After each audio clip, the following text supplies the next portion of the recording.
El Instituto de Estudios Democráticos le da la bienvenida a todos y todas en esta tarde. Recuerden que se puede apreciar esta conferencia tanto en Zoom como en YouTube. Me es grato acompañarlos en esta jornada que iniciará con las palabras de bienvenidas por el director del Instituto de Estudios Democráticos, el doctor Salvador Sánchez. El doctor Salvador Sánchez González es panameño, licenciado en Derecho y Ciencias Políticas por la Universidad Santa María la Antigua, especialista en Derecho Constitucional y Ciencias Políticas por el Centro de Estudios Constitucionales de Madrid, España. Profesor universitario desde 1993, ha dictado los cursos de Derecho Constitucional, Ciencias Políticas y Derechos Humanos. Ha publicado artículos en revistas especializadas en Panamá, España, Colombia, Chile y México. Entre sus principales obras se encuentran Crítica a la doctrina del bloque de la constitucionalidad y los primeros diputados panameños, Ortiz y Cabarcas en las Cortes Españolas. Fue director general de Asesoría Legal y Técnica en la Asamblea Nacional, secretario ejecutivo de Asuntos Jurídicos del Ministerio de la Presidencia, donde también fungió como viceministro de la Presidencia y ministro de la Presidencia encargado. Es representante permanente de la República de Panamá ante la Organización de Estados Americanos entre 2018 y 2019. Con ustedes el doctor Salvador Sánchez González. Buenas tardes. A nombre del Tribunal Electoral y de su Instituto de Estudios Democráticos, el INED, les ofrezco la más cordial de las bienvenidas a este evento que hemos organizado para escuchar la conferencia del doctor James Loxton. Agradezco en primer lugar al propio doctor Loxton, quien por encontrarse en Australia está conectado a horas bastante incómodas para este tipo de actividades académicas. El doctor Loxton participó el año pasado en otra de las videoconferencias organizadas por el Tribunal Electoral. Fue el 27 de octubre en un panel en el que expuso junto al doctor Harry Brown y a la doctora Melanie Barragán sobre los partidos y sistema de partidos de Panamá. En esa actividad, como en la actual, contamos con la experta batuta de la magíster Magda Ceballos, jefa del Departamento de Partidos Políticos del Tribunal Electoral, como moderadora. En esta ocasión, el doctor Loxton ha sido invitado a tratar el tema Panamá como excepción democrática, por haber publicado en enero en el Journal of Democracy un artículo denominado El laberinto del excepcionalismo panameño, en el que aborda precisamente la subsistencia de la democracia panameña como un hecho positivo destacado y como una anomalía a la que debe prestarse mayor atención en atención a lo que ha pasado justamente en otros países de la región. El artículo del doctor Loxton ha sido traducido al castellano por el investigador del INED, Juan Diego Alvarado, y será publicado con autorización del Journal of Democracy en el próximo número de la revista Gobierno y Sociedad que publica el Tribunal Electoral. En todo caso, el proceso en el que nos hemos abocado de colaboración con el doctor Loxton ha permitido que nos reunamos hoy y podamos discutirlo incluso antes de su publicación en Panamá. Y por todo eso le estamos muy agradecidos. Hoy nuestro auditorio, integrado por un público predominantemente panameño, tanto especializado como no especializado, espera muy interesado la presentación de los detalles de la reflexión del doctor Loxton sobre la democracia panameña como objeto de estudio. Estoy seguro que al final de la jornada el público satisfecho e incluso más motivado para proseguir la discusión sobre un tema que no solo es intelectualmente estimulante, sino también que nos concierne directamente e incide cotidianamente en la calidad de nuestra experiencia como ciudadanos y ciudadanas. Llamativamente, el tema de Panamá como excepción fue tratado el año pasado en una videoconferencia en la que participaron la doctora Yolanda Marco y el doctor Luis Pulido Ritter. En efecto, el 30 de abril tratamos por este mismo medio el tema realidad o mito del excepcionalismo panameño, aunque en un sentido más abarcador, tanto temporal como materialmente. En esta ocasión, la perspectiva es mucho más acotada, enfocada en los aspectos específicos del régimen político y económico y en el periodo inmediatamente posterior a la invasión a Panamá de 1989. Concluyo agradeciéndoles su atención e invitándolos a continuar en este evento, para lo cual regreso los micrófonos a la magíster Magda Ceballos. Gracias, doctor. Panamá como excepción democrática es el tema que será abordado por el doctor James Loxton, El doctor James Lowton obtuvo su doctorado en Ciencias Políticas de la Universidad de Harvard en el año 2014. Sus principales áreas de investigación son la democratización, los regímenes autoritarios y los partidos políticos con un enfoque sobre América Latina. Es profesor de política comparada de la Universidad de Sydney, Australia, y en el 2023 se desempeñará como profesor visitante en el Centro Latinoamericano de la Universidad de Oxford y en el programa de estudios latinoamericanos de la Universidad de Princeton. Es el autor del libro La construcción de partidos conservadores en América Latina, publicado por Oxford University Press en el 2021, y coeditor de La vida después de la dictadura, los partidos de origen autoritario al nivel mundial, publicado por Cambridge University Press en el 2018, con ustedes el doctor James Lowton. Bueno, muchas gracias por esa presentación y gracias por la invitación de participar en este foro. Es la segunda vez que he tenido el honor de participar en un evento organizado por el Tribunal Electoral. La primera vez fue el año pasado cuando hice una ponencia en un panel sobre los partidos políticos de Panamá. Y en ese momento admití que aunque me sentía honrado, también me sentía un poco fuera de lugar, ya que a diferencia de los otros panelistas, yo no era un experto sobre Panamá. Y la verdad es que todavía no lo soy. La verdad es que todos ustedes escuchando esta presentación saben más de la política panameña que yo, y lo admito abiertamente. Sin embargo, como dije en ese otro panel, a veces ser un afuerino tiene ciertas ventajas. A veces te permite ver ciertas cosas que son invisibles o que uno da por sentadas cuando está inmerso en la realidad de su propio país. O por lo menos eso es mi esperanza y es el punto de partida de esta charla. Para que tengan una idea de quién soy yo, soy canadiense, vivo en Australia. Estoy casado con una chilena y mi trabajo académico es sobre la política comparada de América Latina y más allá. Entonces, es desde esa perspectiva que quiero tratar de contextualizar la experiencia panameña durante las últimas 3 décadas y destacar no solamente sus éxitos en la política y la economía, sino que también demostrar que es un caso bien inusual. Panamá es un bicho raro, por decirlo así. Ahora, ¿por qué tengo esta imagen de Rubén Blades en esta dispositiva? Bueno, obviamente es una superestrella panameña, yo soy un fan. Avance, por favor, a la próxima dispositiva. Pero también, porque para mi sorpresa, parece que él leyó el artículo sobre el cual esta charla está basada. Incluso habló sobre él en su página de YouTube. Y acá en esta dispositiva he puesto una captura de pantalla de ese video. Sin lugar a dudas, eso fue uno de los momentos más destacados de mi vida académica. O sea, una cosa muy emocionante para mí. Y por si acaso, si alguien quiere leer el artículo, acá he puesto la información relevante en la pantalla y parece que una versión en español se va a publicar pronto. Avance, por favor. Ya, para darles una idea, una hoja de ruta de lo que voy a discutir en esta charla, quiero hacer lo siguiente.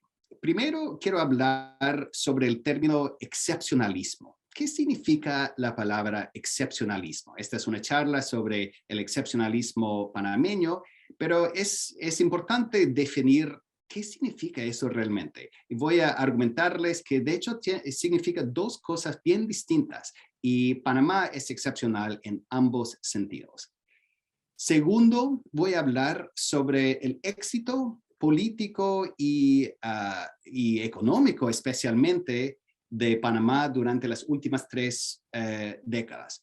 Ojo, no soy ingenuo, entiendo que hay problemas graves en Panamá todavía, como la desigualdad y la corrupción, y voy a hablar sobre esas cosas, pero yo creo que como cuando vemos como the big picture, hay que considerar Panamá en términos políticos y económicos como un éxito, por lo menos durante las últimas 3 décadas. Tercero, voy a argumentar que Panamá además de ser un político y económico, es un bicho raro en varios sentidos. Tiene rasgos muy teóricamente curiosos. Y finalmente voy a terminar con unas reflexiones finales. Ok, esa es la hoja de ruta. Avance, por favor. Bueno, el título de esta charla es El misterio del excepcionalismo panameño, pero ¿qué significa esa palabra, excepcionalismo? Avance, por favor.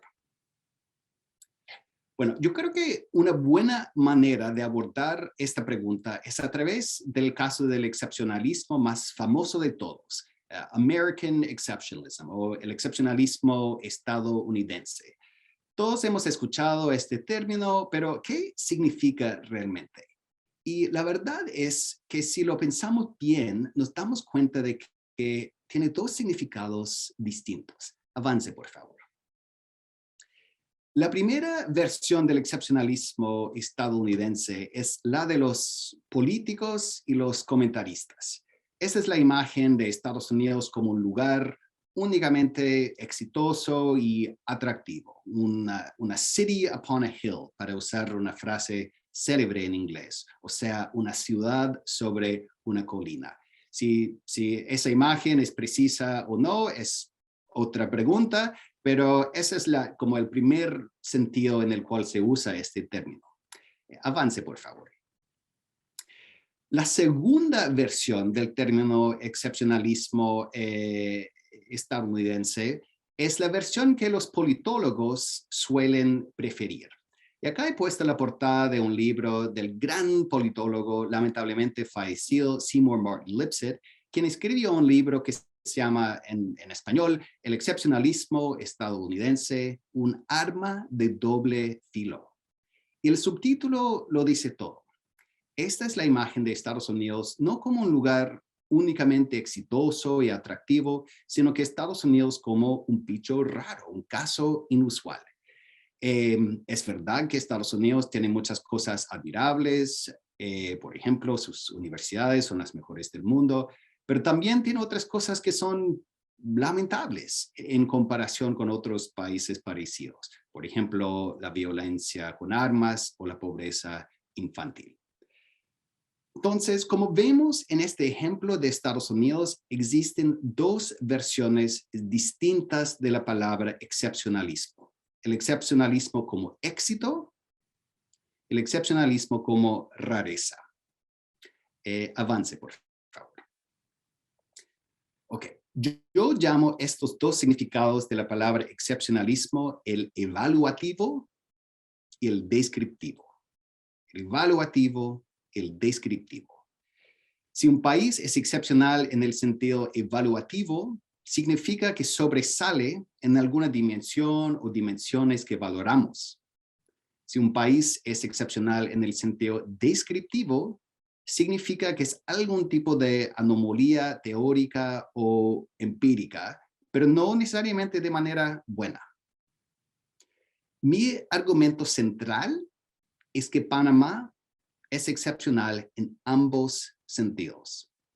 Ha sido un claro éxito en cuanto a la política, especialmente la economía, durante las últimas 3 décadas, y al mismo tiempo es un bicho raro en varios sentidos. Contradice muchas teorías de la ciencia política, cosa que merece más atención académica de lo que ha recibido hasta ahora. Avance, por favor. Ok.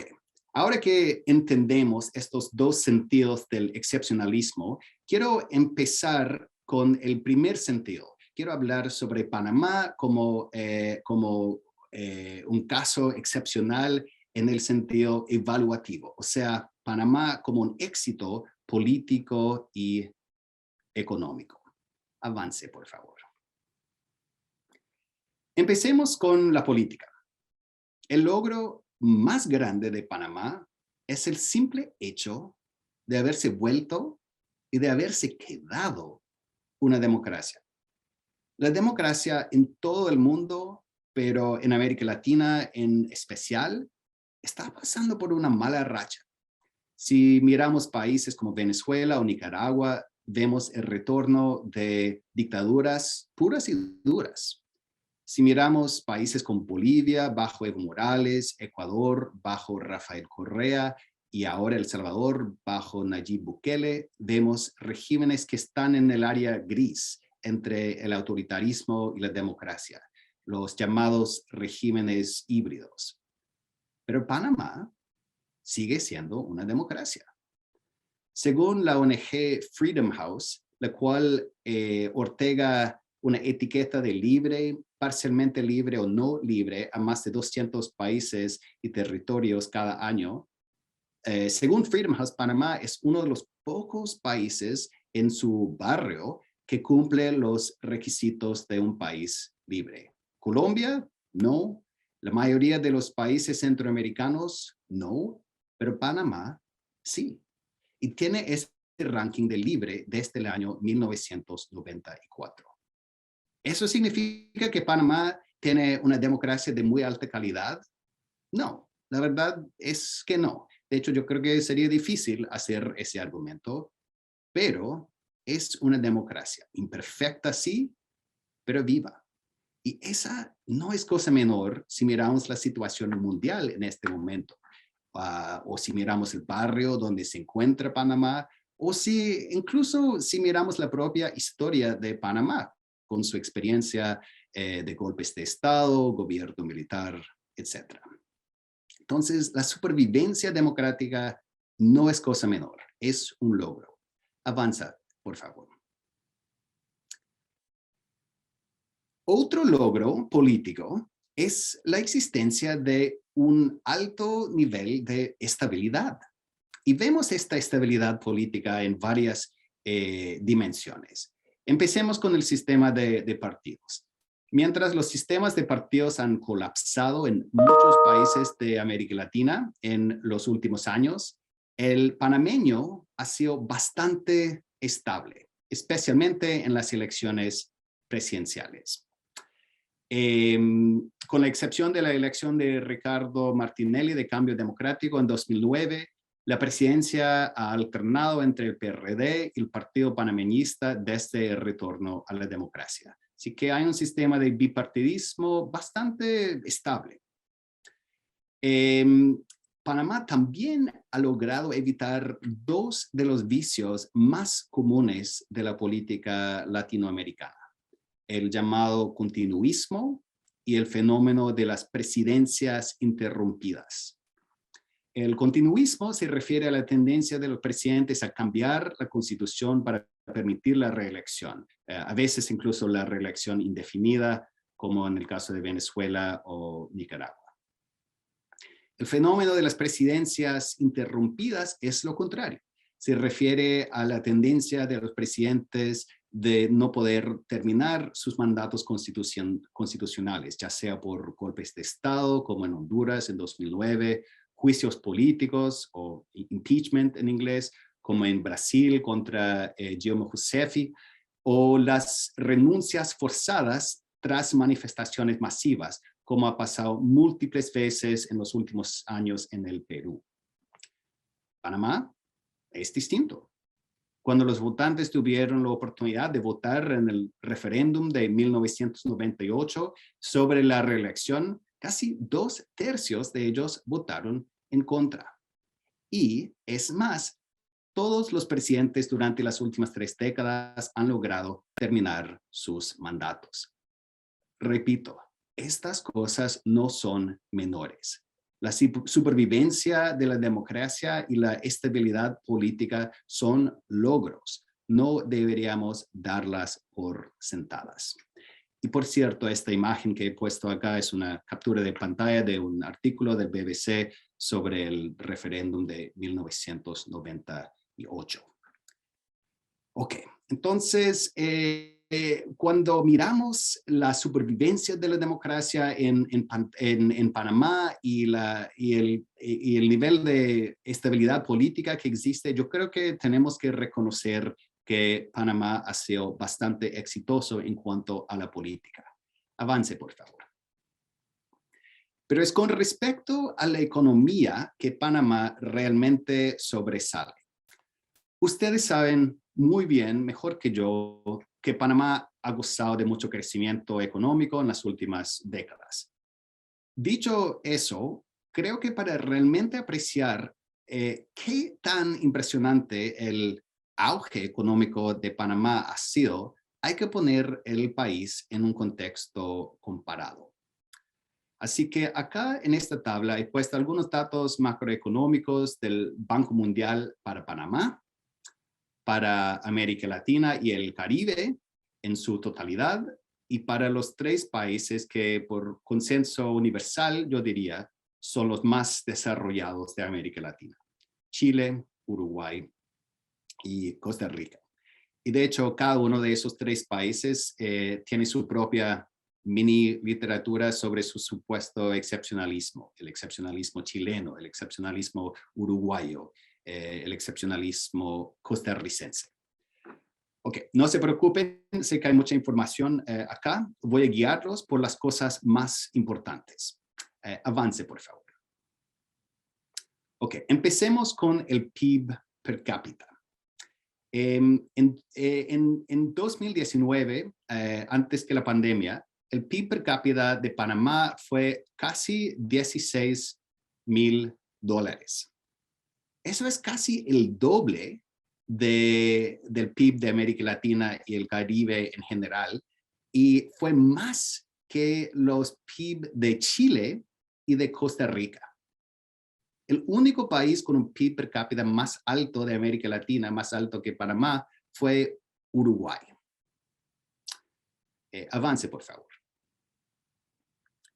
Si miramos el PIB per cápita en paridad de poder adquisitivo, otra medición de la riqueza nacional común, de hecho probablemente una mejor medición de la realidad económica de un país, vemos que Panamá es oficialmente el país más rico de América Latina y el Caribe. Más rico que Costa Rica, más rico que Chile, más rico que Uruguay.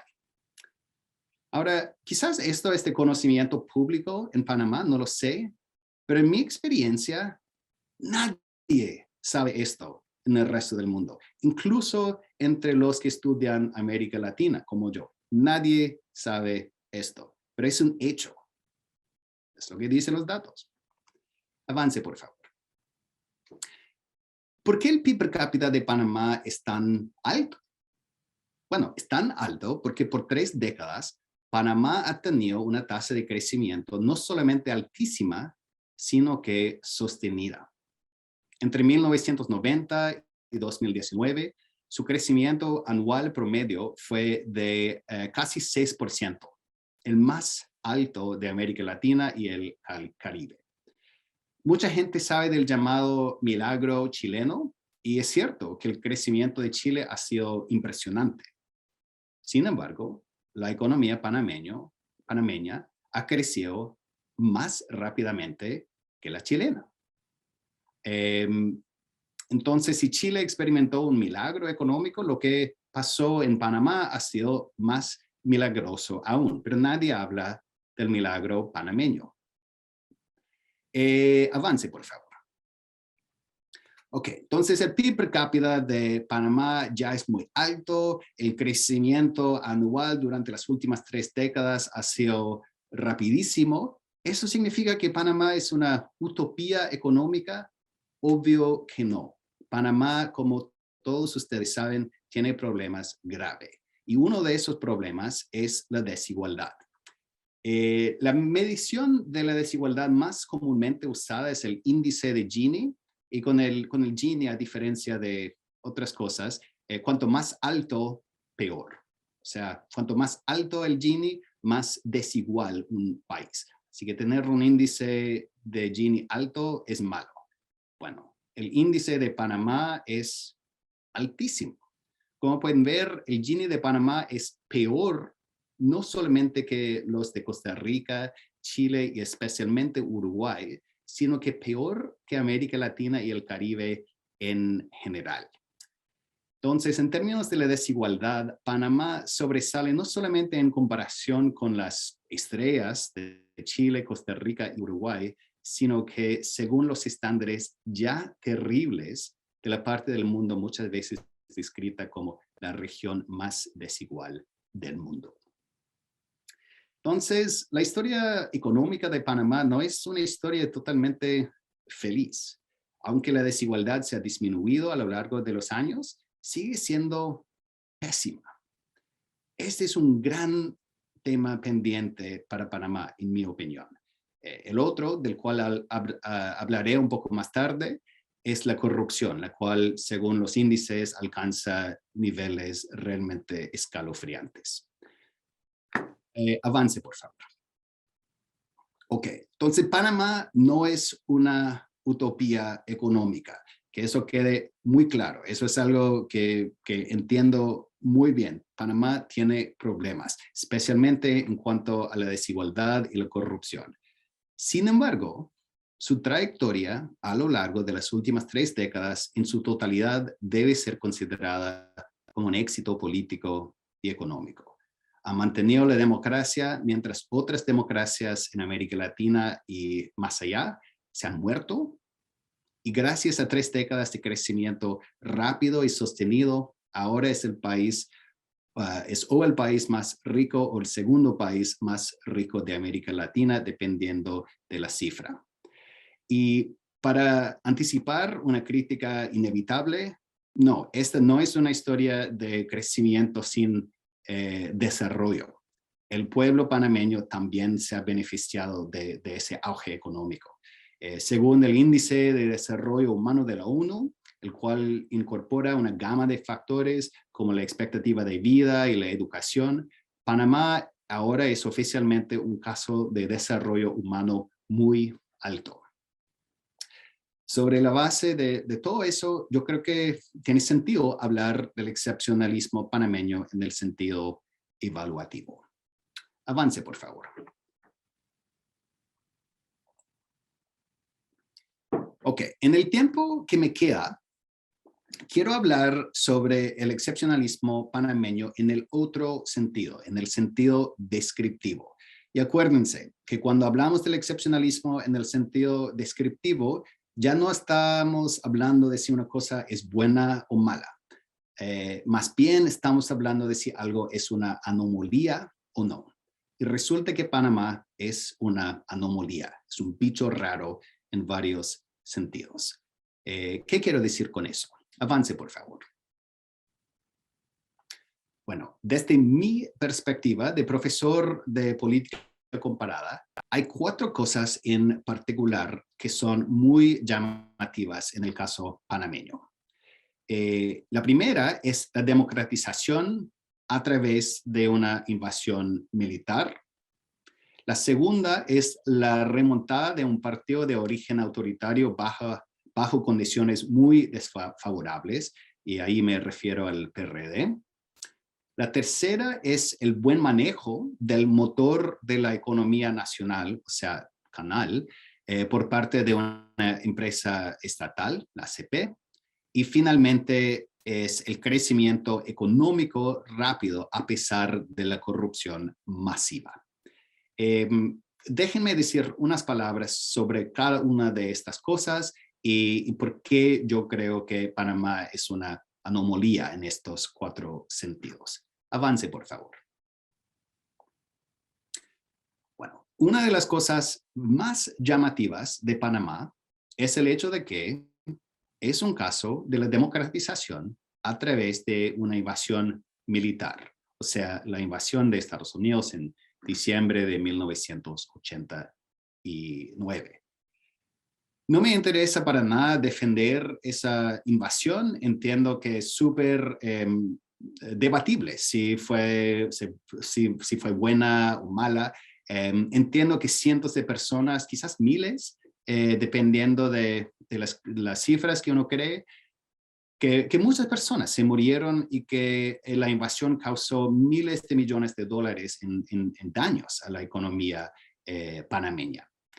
Pero en un sentido puramente descriptivo, la invasión de Panamá por parte de Estados Unidos fue excepcional en un sentido claro. Y el sentido es que funcionó.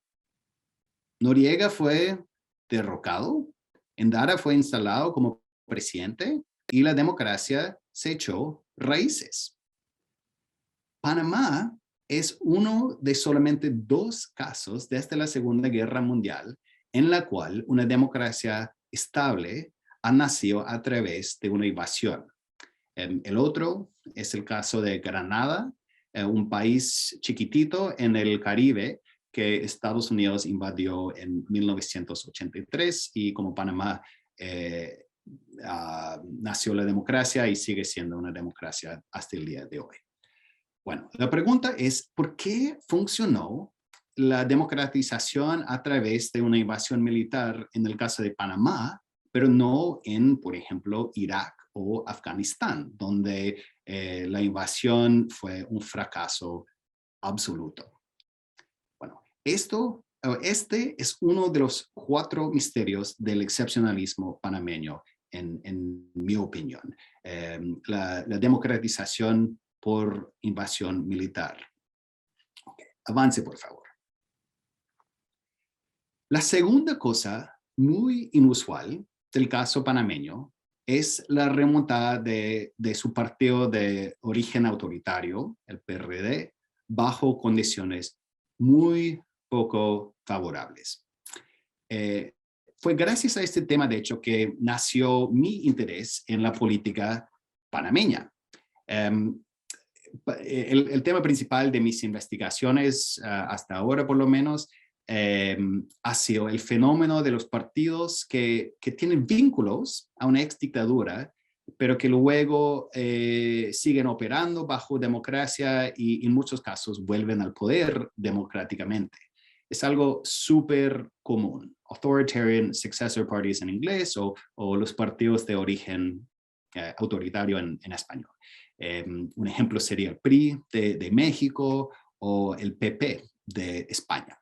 Entonces, esos partidos son sumamente comunes. Sin embargo, algo que no es común es que un partido de origen autoritario vuelva al poder bajo condiciones tan desfavorables como en el caso del PRD. O sea, después de una plena invasión militar y en medio de una crisis económica profunda durante los últimos años del gobierno de Noriega. Una depresión, la verdad. No solo eso, sino que el PRD sigue celebrando el legado de esa dictadura, o por lo menos la parte torrijista, no hablan tanto de la parte norieguista. Yo he estudiado los partidos de origen autoritario alrededor del mundo y puedo decir que el caso del PRD es sui generis. Este es el segundo misterio del excepcionalismo panameño. Avance, por favor.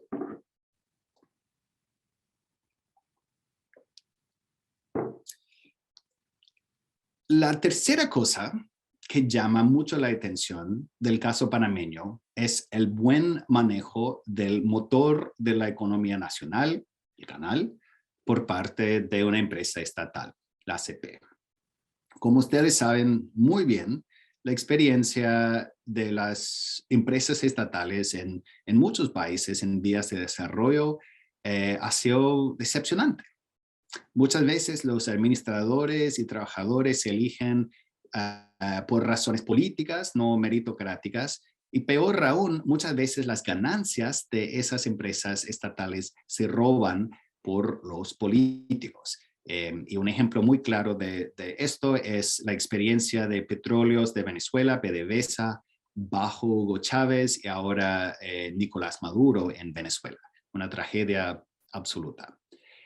Y muchos, especialmente en Estados Unidos, temían que algo parecido fuera a pasar en Panamá después de la transferencia del canal de Estados Unidos a Panamá a fines del año 1999. Pero no pasó. Bajo el control panameño, como ustedes saben, el canal se ha manejado mejor que cuando era operado por Estados Unidos.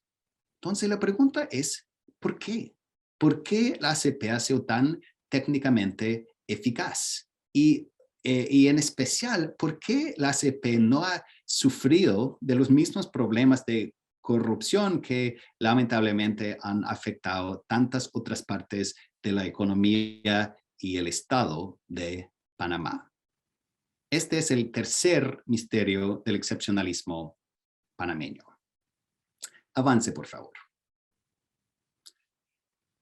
El misterio final es quizás el más interesante, y es el hecho de que Panamá haya disfrutado desarrollo económico rápido a pesar de niveles de corrupción, o por lo menos corrupción percibida, niveles altísimos.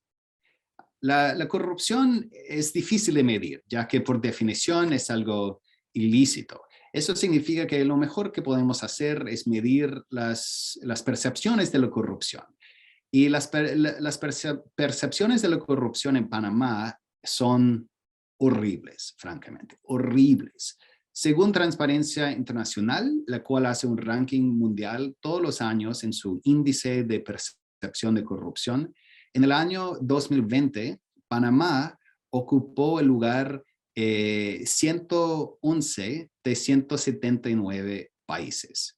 Eso significa que según este índice, el más respetado que hay, Panamá es más corrupto que países que son infames por sus niveles de corrupción, tales como Brasil, China o la India. La presencia de tanta corrupción en Panamá no es solamente un defecto moral, sino que, una vez más, un misterio teórico. Y digo eso porque hay una gran literatura académica que muestra que hay una correlación fuertísima entre el desarrollo y la corrupción. Los países más ricos tienden a ser los países menos corruptos y los países más corruptos tienden a ser los más pobres. Pero de nuevo, Panamá es una excepción.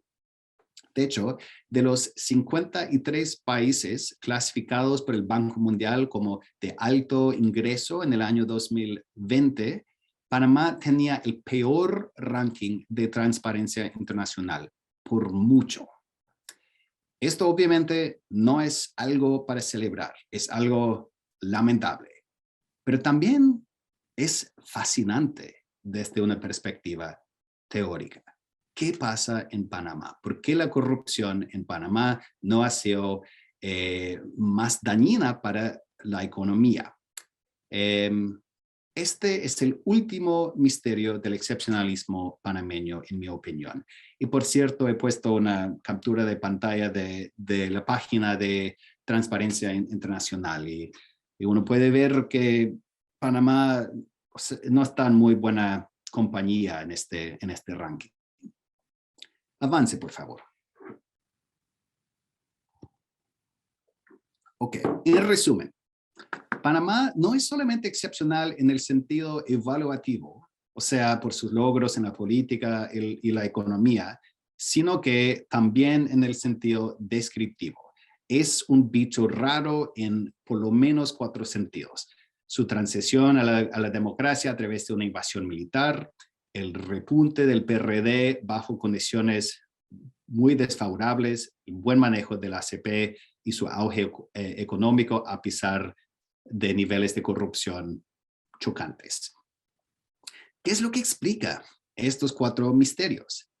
Yo tengo mis propias hipótesis para cada uno y si quieren puedo hablar más sobre esas hipótesis en la conversación que sigue, pero la verdad es que estas cosas son cosas que hay que investigar más. Sé que existe trabajo sobre estos misterios, pero no lo suficientemente dado cuán interesante es este caso. Avance, por favor. Ok, quiero terminar muy brevemente con unas reflexiones finales. Avance, por favor. Ok, lo primero es que desde mi perspectiva como afuerino, yo creo que los panameños deberían estar orgullosos de sus logros. Lo que Panamá ha logrado en las últimas 3 décadas en cuanto a la política y especialmente la economía es impresionante. Pero ¿saben qué? Casi nadie sabe esto. ¿Por qué no? Una parte, yo creo, es que Panamá no ha hecho muy buen trabajo contando su historia en el extranjero. Eso tiene que cambiar, porque todo el mundo sabe del milagro chileno y muy poca gente sabe del milagro panameño. De nuevo, yo creo que Panamá tiene que hacer un mejor trabajo contando su historia en el extranjero. Ese es mi primer punto. El segundo es que yo creo que es muy importante hacer más investigaciones sobre Panamá en perspectiva comparada. Hay muchos politólogos panameños, pero siento que, y es posible que me equivoque, pero siento que suelen enfocar principalmente en su propio país. Y eso está muy bien ser un experto en el propio país de uno. Pero cuando enfocamos exclusivamente o principalmente en nuestros propios países, a veces perdemos algo. Y esta idea se capta muy bien en algo que solía decir el gran politólogo Seymour Martin Lipset, a quien mencioné antes. Él decía, cuando estaba vivo, los que conocen solamente un país no conocen ningún país. O sea, es solamente cuando comparamos nuestros propios países con otros que es posible ver lo que es realmente único y lo que no tanto. En esta charla he tratado de demostrar esto en el caso de Panamá, pero este es el comienzo, nada más. Hay mucho trabajo que hacer y es mi esperanza que los politólogos panameños lideren este proceso. Finalmente, a pesar de los logros de Panamá, y son grandes, hay algunos temas pendientes que son igual de grandes.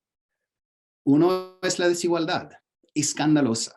Una desigualdad terrible hasta para los estándares ya terribles de América Latina. Otro tema pendiente es la corrupción masiva, por la cual lamentablemente Panamá es francamente infame en el extranjero. No les estoy diciendo algo que no saben. Ustedes saben estas cosas mejor que yo. Pero supongo que lo que quiero decir con esto es que Panamá, debido a sus logros políticos y económicos de las últimas décadas, ya está en las ligas grandes. Y no es digno que un país en las ligas grandes tenga niveles de desigualdad y corrupción tan altos. Niveles propios de otro tipo de país, un tipo de país que Panamá ya no es. En fin, aunque los panameños deberían sentirse orgullosos, hay unos temas pendientes muy grandes todavía. Avance, por favor.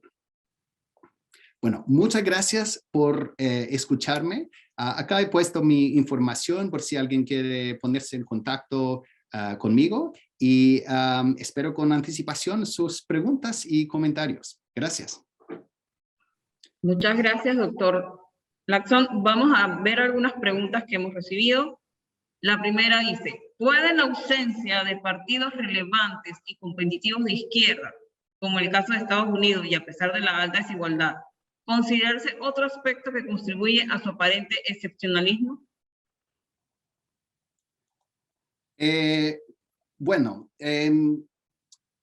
sé que en teoría el PRD es un partido de izquierda, es miembro de la Socialista Internacional, pero mi entendimiento es que en realidad es un partido más bien centrista, pragmático. Y yo creo que quizás una dosis de, no sé, de centro izquierdismo sería bueno para Panamá. Un partido que realmente trata de abordar este gran tema pendiente de la desigualdad. Entonces, sí, yo creo que la falta de un partido con un compromiso real con el tema de la igualdad es un problema para Panamá. Gracias. Otra pregunta.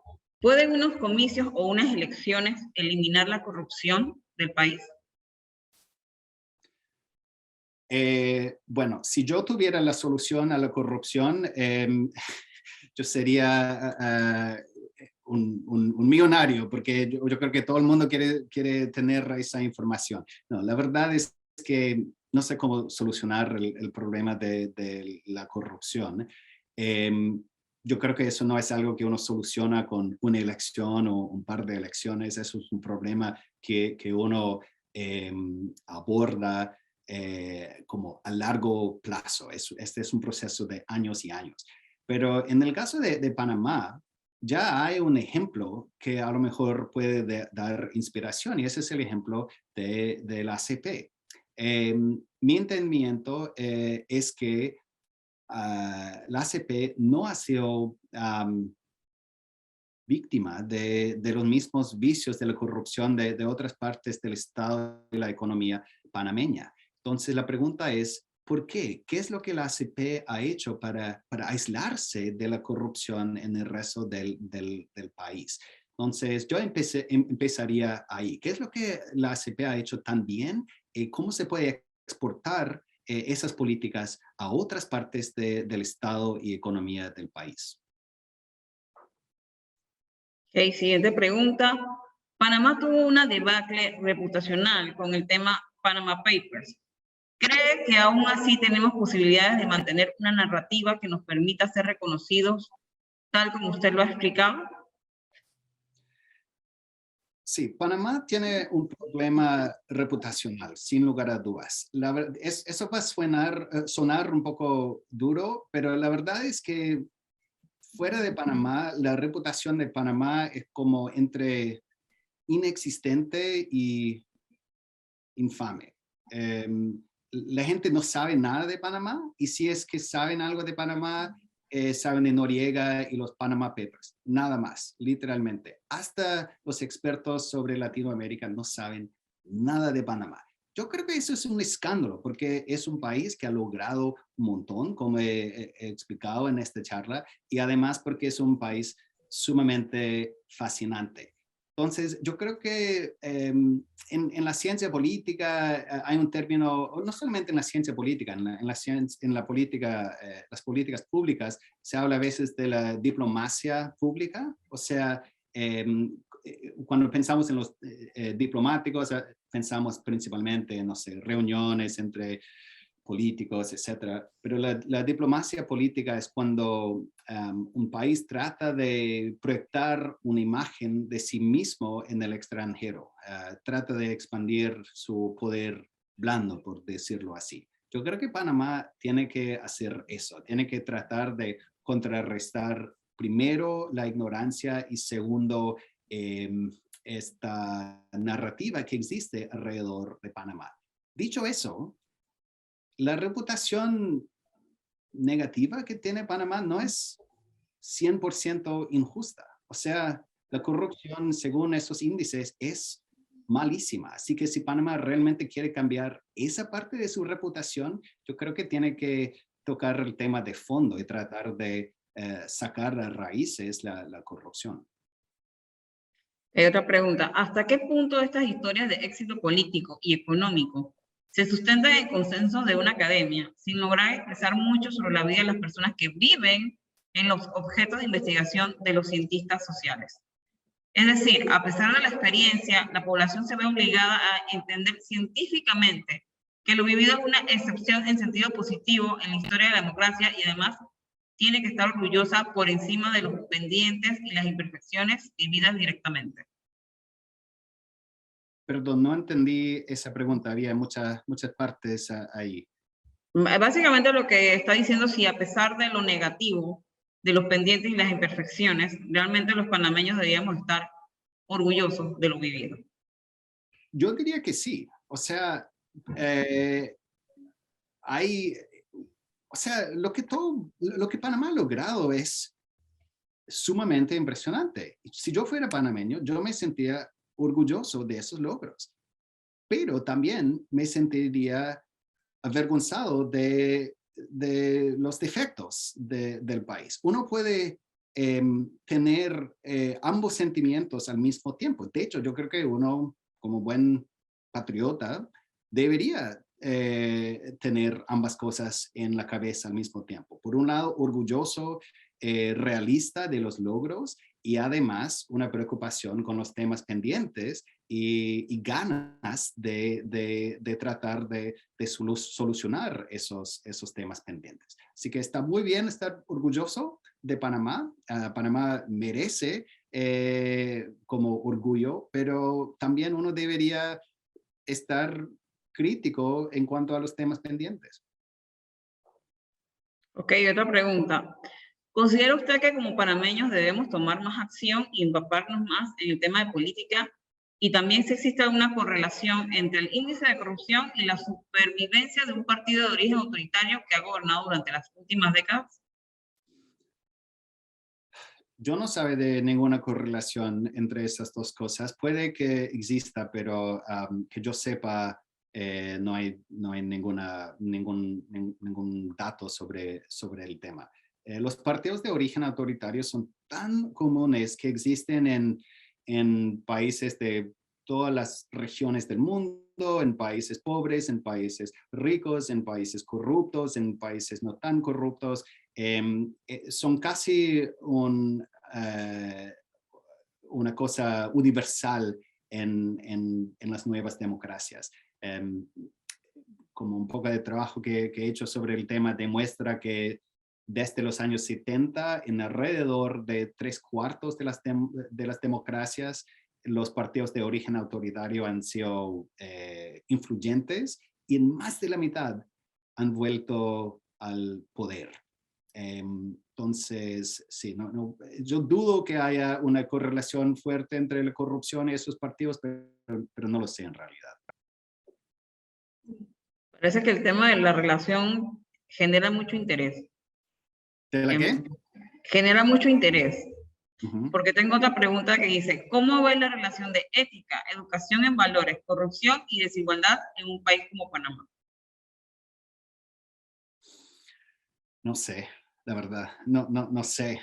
Como dije antes, yo no tengo como la solución mágica al problema de la corrupción, pero yo empezaría con una parte de Panamá que funciona muy bien y ese es el canal. Yo trataría de entender qué es lo que la ACP hace para que la corrupción no sea un problema más grande y desde ahí trataría de proyectar eso a lo mejor al sistema de educación o otras partes del país.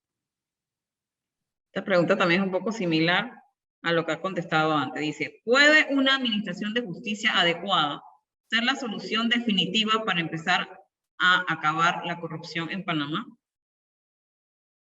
De nuevo, no sé. Me encantaría saber, pero no sé. Bueno, yo creo que tenemos un tema de investigación, cómo acabar la corrupción, Sí. en resumen de las preguntas que hemos visto. Muy importante. Otra pregunta, si no hubiera ocurrido la invasión en Panamá, ¿conocería este país la democracia? Es una pregunta muy buena. La verdad es que es una pregunta que me incomoda un poco. Nadie puede responder realmente porque no podemos viajar en el tiempo y cambiar las variables y averiguar qué pasaría sin la invasión. Pero podemos decir lo siguiente.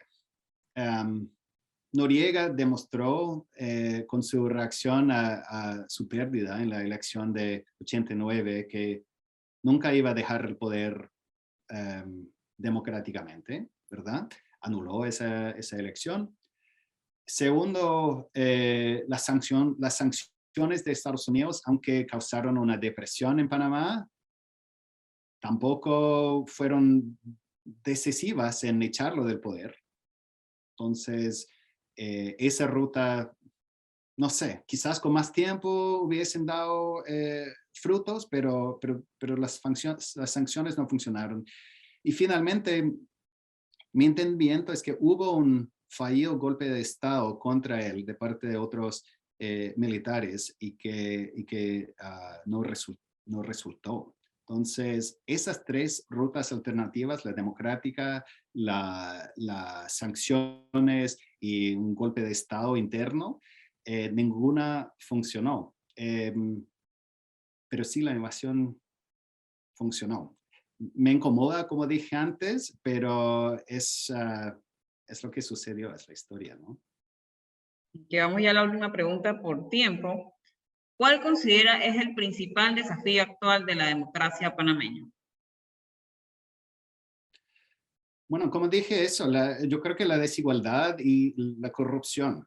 Hay una expresión en inglés coloquial y intencionalmente mal dicha. La expresión es, if it ain't broke, don't fix it. So, si algo no está roto, que no lo arregles. Yo creo que a grandes rasgos la economía panameña funciona. Por eso ha crecido tanto, por eso la pobreza se ha disminuido tanto, por eso tiene este PIB per cápita tan alto ahora. Entonces, yo no cambiaría la estructura básica de la economía porque está funcionando, pero sí trataría de abordar la desigualdad y la corrupción, porque no solamente porque, como dije antes, esos son como defectos morales, sino que a largo plazo esas cosas tienen el potencial de impedir el progreso en el futuro del país. En Chile, por ejemplo, la desigualdad, la cual también es pésima, resultó en este estallido social de los últimos años y eso ha creado una verdadera crisis en el país. Todavía no sabemos cómo esta historia va a terminar. A lo mejor la historia va a terminar felizmente, pero a lo mejor no. Entonces, si Panamá quiere evitar un estallido social, yo creo que hay que abordar ese tema de la desigualdad, porque es tan extrema que tiene el potencial de explotar en algún momento. Y cuando las cosas así explotan, muchas veces eso pone en riesgo la supervivencia de la democracia. ¿Ok? Muchas gracias y tengan todos una excelente tarde, un excelente día por parte del doctor James Lawson, que entiendo que ya apenas está comenzando el día. Gracias a todos. Bueno, muchas gracias. Hasta luego. Bueno.